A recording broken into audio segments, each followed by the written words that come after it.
It's Patrick from Pals. Okay, Jim's putting the camshaft into the 340 engine. You can see sliding it in through the center. He has to be very careful not to nick the bearings going in. It's got to go in nice and easy and straight. You can also break a camshaft putting it into into an engine like this.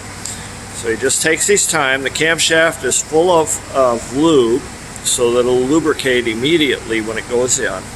And he's just guiding it through to put it all the way to the back of the engine. Once he gets the camshaft in, the next step will be to install the timing chain.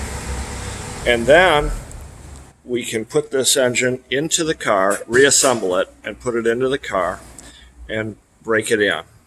If you have a 1971 Plymouth Duster and you want your 340 to sound like this one, bring it to Pals. See you soon.